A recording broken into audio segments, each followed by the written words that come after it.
वनराज जंगल जहां हर जानवर एक परिवार की तरह रहता है। लेकिन इस बार गणेश चतुर्थी का पर्व कुछ खास होने वाला था, क्योंकि यहाँ की चतुर लोमड़ी यानी चलेश को मिलने वाला था एक जादुई आशीर्वाद। चलेश जंगल में अपनी बुद्धिमानी और चालाकी के लिए मशहूर है। वह हर समस्या का समाधान अपनी समझदारी से करता है। गणपति बप्पा आने ही वाले हैं। अगर मैं उनको खुश कर सकूं, तो शायद मुझे कोई जादुई शक्ति मिल जाए। जंगल के सभी जानवर गणेश चतुर्थी की तैयारी कर रहे थे। हाथी पंडाल सजा रहा था, तो बंदर और खरगोश फूलों की माला बना रहे थे। चलेश भी उत्साह से भरा हुआ गाना गाते हुए गणेश जी के पंडाल की तरफ जा रहा था। देवा हो देवा, गणपति देवा, तुमसे बढ़कर कौन, स्वामी तुमसे बढ़कर कौन, और तुम्हारे भक्त जनों में हमसे बढ़कर कौन, हमसे बढ़कर कौन। उधर पंडाल में सारे जानवर गणपति जी से कुछ मांगने के लिए इकट्ठा हुए हैं। गणपति जी, इस बार तो आपको मेरी इच्छा पूरी करनी ही पड़ेगी। आखिर आपके भक्तों में हमसे बढ़कर कौन है? अरे यहाँ तो एक से बढ़कर एक है रे देवा। पप्पा 10 साल से 10वीं में फेल हो रहा हूँ पप्पा, इस साल पास करा देना प्लीज पप्पा प्लीज। अरे गधे भाई, पास होना है तो पढ़ाई करो ना। गणेश जी क्या तुम्हें एग्जाम में आके फर्रे देंगे नकल करने के लिए? गणपति बप्पा, ये देखो मेरा हाथ। जंगल की सारी लड़कियों ने मुझे राखी बांध दी बप्पा। ये रक्षाबंधन मनाते ही क्यों हैं? बप्पा कुछ ऐसा करो कि ये लड़कियां मुझे राखी ना बांध पाएं। अरे बंदर भाई, राखी ना बांध पाए इसके लिए क्या बप्पा तुम्हारा हाथ काट दें? अरे तुम सब गणेश जी से बस मांगते ही रहोगे या पूजा की तैयारी भी करोगे? इस बार की गणेश चतुर्थी सबसे शानदार होगी। हाँ, लेकिन गणेश जी को प्रसन्न करने के लिए हमें सच्चे दिल से प्रार्थना करनी होगी। हाँ सही कहा, भगवान जी से मांगते तो सब हैं, पर मिलता उसी को है जिसका दिल सच्चा हो। गणेश चतुर्थी के दिन सभी जानवर मिलकर गणेश जी की मूर्ति के सामने प्रार्थना करते हैं। जैसे ही प्रार्थना समाप्त होती है, मूर्ति में से एक जादुई रोशनी निकलती है और गणेश जी प्रकट होते हैं। वनराज के वासियों, मैं आपकी भक्ति से प्रसन्न हूँ। इस पर्व पर मैं आप सबकी एक इच्छा पूरी करूँगा। गणपति भगवान, क्या सच में आप हमारे सामने हो? मुझे तो यकीन ही नहीं हो रहा। क्या आप मेरी भी एक इच्छा पूरी करेंगे? हाँ चलेश, लेकिन तुम्हारी इच्छा सच्ची और नेक होनी चाहिए। चलेश सोच में पड़ जाता है। वह सोचता है कि उसे क्या मांगना चाहिए। फिर उसे ध्यान आता है कि जंगल में सभी जानवरों के पास अपनी अपनी विशेषताएं हैं, लेकिन उसके पास कोई जादुई शक्ति नहीं है। और जंगल में जब भी कोई मुसीबत आती है, तो उसका सामना बड़ी मुश्किल से करना होता है।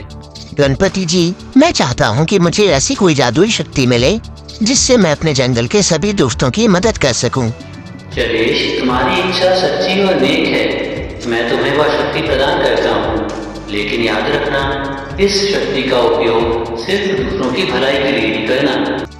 गणेश जी चलेश को एक चमकदार पत्थर देते हैं, जो उसके पास आते ही एक जादुई ताबीज में बदल जाता है।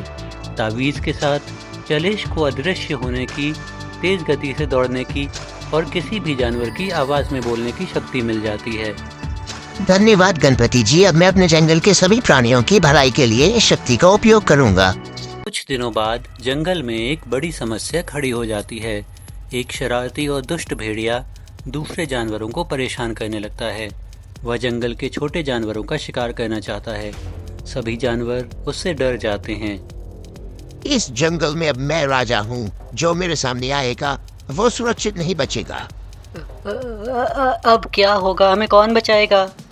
चलेश अपने दोस्तों पर आई इस मुसीबत से परेशान था और भेड़िए को हराने की योजना बना रहा था। उसको गणपति जी के द्वारा दी हुई जादुई शक्ति की याद आती है। वह अदृश्य होकर भेड़िए के पास जाता है और उसकी कमजोरी का पता लगाने की कोशिश करता है।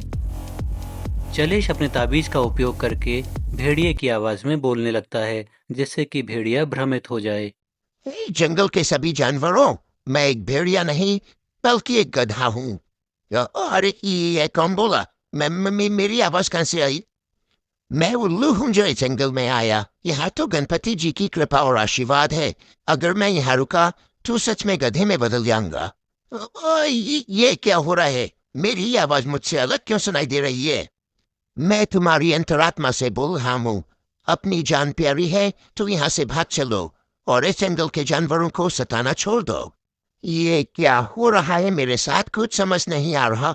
यहाँ से कट्ठी लेता हूँ, कहीं मैं सच में गधा ना बन जाऊँ। भेड़िया पूरी तरह से भ्रमित हो जाता है और जंगल छोड़कर भाग जाता है।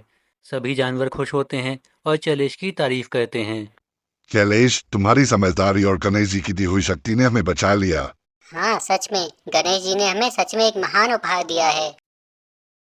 इसके बाद गणेश विसर्जन के समय चलेश बहुत दुखी हो जाता है और गणेश जी से प्रार्थना करता है कि वो अपनी कृपा और आशीर्वाद हमेशा इस जंगल पर बनाए रखें, साथ ही साथ जल्दी से फिर से वापस लौट कर आएं।